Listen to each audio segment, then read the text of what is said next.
कहानी पसंद आए तो वीडियो को लाइक और चैनल को सब्सक्राइब जरूर करें। कामिनी बहुत ही खूबसूरत औरत थी।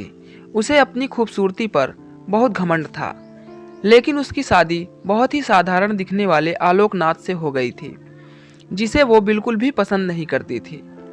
आलोकनाथ दफ्तर के मार्केटिंग विभाग में क्लर्क का काम करता था। महीने के 15 दिन वो टूर पर ही रहता। तनख्वाह भी ठीक ठाक नहीं थी, लेकिन कामिनी की हर दिन नई नई फरमाइशों को पूरा करने के चक्कर में महीने के पहले हफ्ते ही उसकी सारी तनख्वाह खत्म हो जाती थी। एक दिन की बात है, सुबह का समय था। कामिनी बिस्तर पर लेटी हुई थी। तभी आलोकनाथ ने उसे जगाते हुए कहा, आलोकनाथ, क्या बात है कामिनी, आज बहुत देर तक सोई हुई हो। कामिनी, अरे जिसकी किस्मत ही सो गई हो वो जाग कर क्या करे। आलोकनाथ, क्या बात है, आज सुबह सुबह ही ताने। कामिनी, तो क्या चाहते हैं आप, सुबह सुबह आपकी आरती उतारना शुरू कर दूं या पैर दबाऊं। आलोकनाथ समझ गया कि कामिनी को कोई चीज चाहिए, क्योंकि जब भी उसे कोई चीज चाहिए होती थी वो इसी तरह का नाटक करने लगती थी। आलोकनाथ, अरे क्या चाहिए तुम्हें, बोलो ना। कामिनी, हाँ हाँ, बोल तो ऐसे रहे हो जैसे चांद तारे लेकर आ जाओगे मेरे लिए। कितने दिनों से आपको सोने की रिंग के लिए बोल रही हूँ, लेकिन तुम तो एक कान से सुनकर दूसरे कान से निकाल देते हो। आलोकनाथ, अब जितनी हैसियत है मेरी उतना ही तो कर पाऊंगा मैं, और अभी मेरा हाथ तंग है। 2-3 महीने रुक जाओ ना, फिर दिला दूंगा मैं। कामिनी, तो फिर मुझसे पूछते क्यों हो कि क्या चाहिए। जाइए अपना काम करिए, मेरे सिर में बहुत दर्द है। आलोकनाथ क्या करता, किसी तरह कर्ज लेकर कामिनी के लिए रिंग ले आया। लेकिन कामिनी बहुत ही लालची औरत थी, उसे हमेशा कुछ नया चाहिए होता था। इस बीच कामिनी के पड़ोस में एक नया शादीशुदा जोड़ा अमन और सुप्रिया रहने के लिए आए। जब अपनी बड़ी सी कार में से अमन और सुप्रिया उतरे तो कामिनी अपनी बालकनी से उन्हें घूरते हुए सोचने लगी। कामिनी मन में, वाह कितना हैंडसम लड़का है, क्या मस्त कपल है दोनों, काफी अमीर भी लग रहे हैं, कितनी महंगी कार है इनकी, और एक मेरे पति हैं, ना शक्ल अच्छी है और ना ही कमाई। कामिनी को जब पता लगा कि ये जोड़ा बिल्कुल उनके बगल में रहने के लिए आया है तो वो उनसे दोस्ती करने के लिए मचल उठी। खास तौर पर अमन से उसकी दोस्ती करने की बहुत इच्छा थी। एक दिन वो उनके घर गई। उसने दरवाज़ा खटखटाया। दरवाज़ा अमन ने ही खोला। सामने से अमन को देखकर वो उस पर और भी लट्टू हो गई। कामिनी, जी वो मैं आपके पड़ोस में रहती हूँ, थोड़ी चीनी चाहिए थी मुझे। अमन जी, अभी देता हूँ।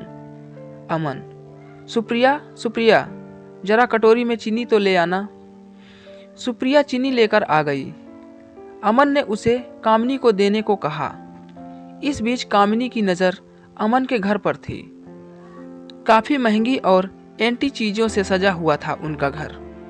जब सुप्रिया ने कामिनी को चीनी की कटोरी दी तो उसकी नज़र सुप्रिया के गले में पहने नेकलेस पर गई।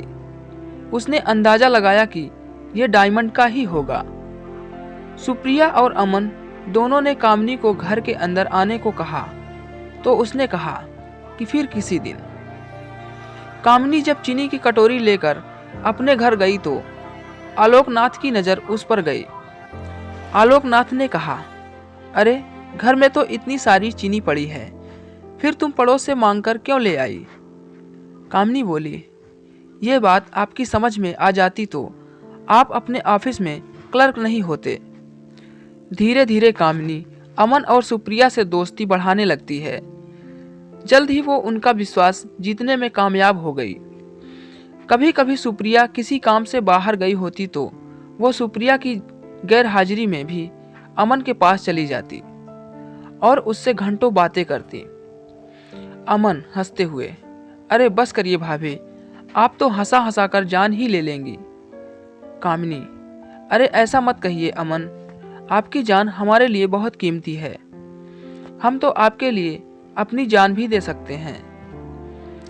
एक बार बोलिए तो। अमन, ये आप क्या कह रही हैं। कामिनी, अरे आप तो सीरियस ही हो गए, अब आपकी भाभी को आपसे मजाक करने का भी अधिकार नहीं है क्या?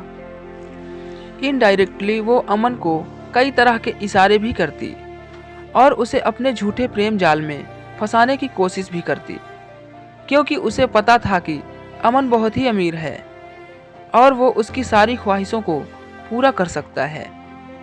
लेकिन अमन अपनी पत्नी से बहुत प्यार करता था, इसलिए वो कामिनी की इन हरकतों का कोई जवाब नहीं देना चाहता था। एक दिन की बात है, कामिनी अमन और सुप्रिया से मिलने उनके घर आई। सुप्रिया, अरे आइए आइए भाभी, हम आपकी ही बातें कर रहे थे।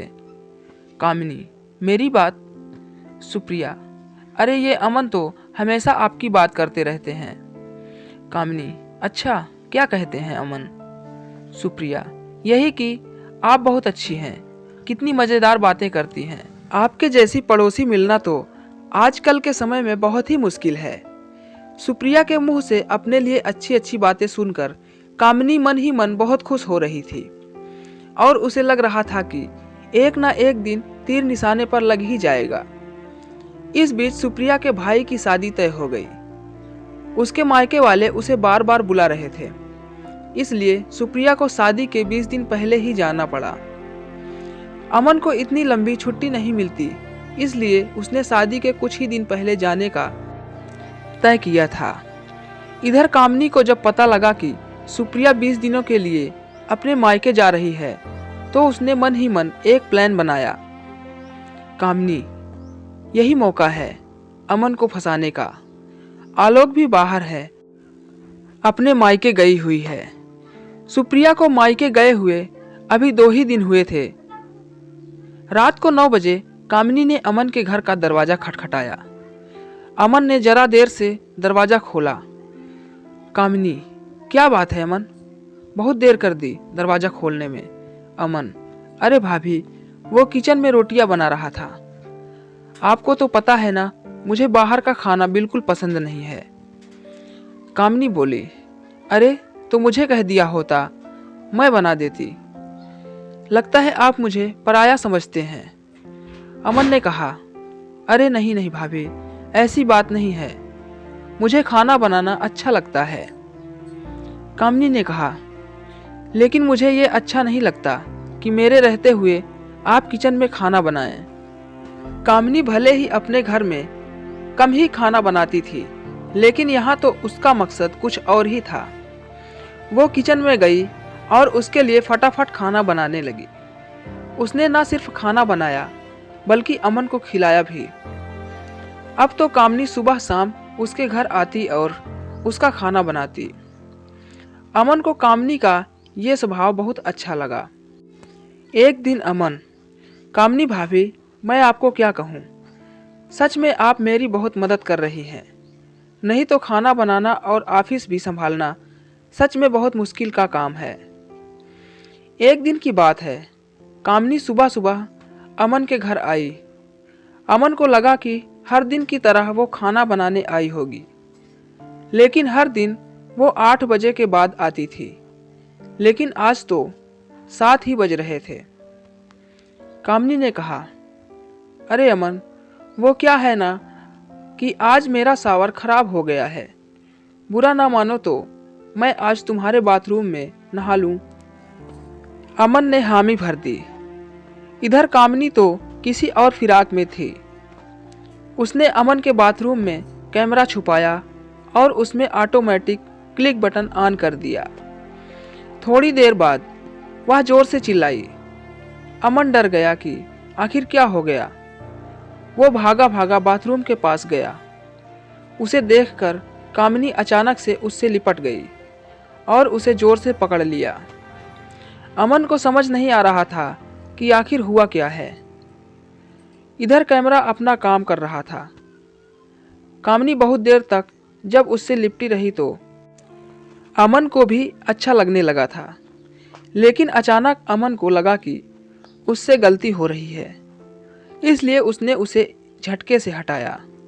कामिनी, ओह सॉरी अमन, वो क्या है ना कि नहाते नहाते अचानक से पता नहीं कहाँ से 2-2 छिपकली बाथरूम में निकल आई। उसे देखकर ही मैं डर गई और जोर से चिल्ला पड़ी। अमन अब भी कामिनी से अपनी नज़रें नहीं मिला पा रहा था। इधर कामिनी अपने प्लान में कामयाब हो गई थी। अमन के साथ उसकी सारी तस्वीरें कैमरे में कैद हो गई थी, जिसमें उन दोनों ने एक दूसरे को गले से लगा रखा था।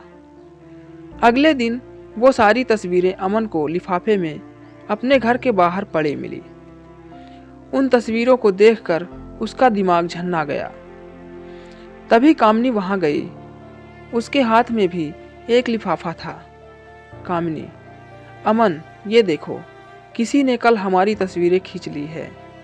वो मुझे ब्लैकमेल कर रहा है और कह रहा है कि अगर मैं 1 लाख रुपए उसे नहीं दूंगी तो वह यह तस्वीरें मेरे पति को दिखा देगा। अमन, देखो, मैं एक सीधी सादी भारतीय नारी हूँ। मुझे नहीं पता कल किसने ये हरकत की है। अमन को भी कुछ समझ नहीं आ रहा था। उसने 1 लाख रुपए कामिनी को दे दिए।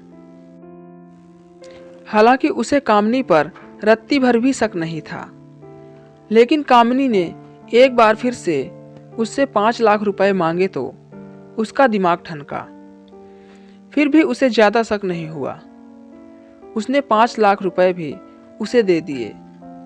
लेकिन जब अमन सुप्रिया के पास जाने की तैयारी कर रहा था तो कामिनी ने फिर से उसे 2 लाख रुपए मांगे।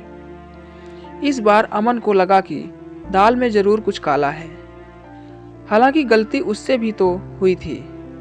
अमन ने बहुत सोचा और उसने सुप्रिया से माफ़ी मांगते हुए उसे सारी बातें बता दी।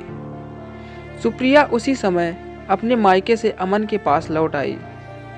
उस दिन कामिनी जब शाम को 2 लाख रुपए लेने आई तो उसने सुप्रिया को देखा। सुप्रिया को देखकर उसका चेहरा उतर गया। कामिनी, अरे तुम कब आई सुप्रिया? सुप्रिया, जी अभी आई हूँ भाभी। उसके बाद सुप्रिया ने अमन और कामिनी की सारी तस्वीरें उसे दिखाई और कहा, सुप्रिया, भाभी आपने मुझे बताया क्यों नहीं कि कोई आपको इन तस्वीरों के लिए ब्लैकमेल कर रहा है। मैं अभी इन तस्वीरों को लेकर पुलिस स्टेशन जा रही हूँ। पुलिस का नाम सुनते ही कामिनी के होश उड़ गए। उसे अपनी पोल खुलने का डर सताने लगा। उसने पुलिस स्टेशन ना जाने की बात उनसे कही, लेकिन सुप्रिया अड़ी रही। आखिरकार कामिनी टूट गई और रोते रोते उसने अपना गुनाह कबूल कर लिया।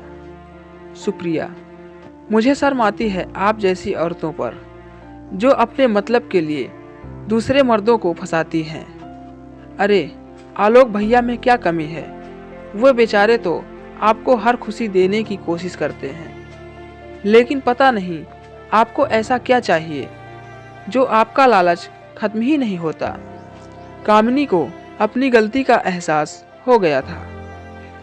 उसने उन दोनों से माफ़ी मांग ली, लेकिन अमन और सुप्रिया ने कुछ दिनों के बाद अपना फ्लैट खाली कर दिया और वो कहीं और रहने चले गए।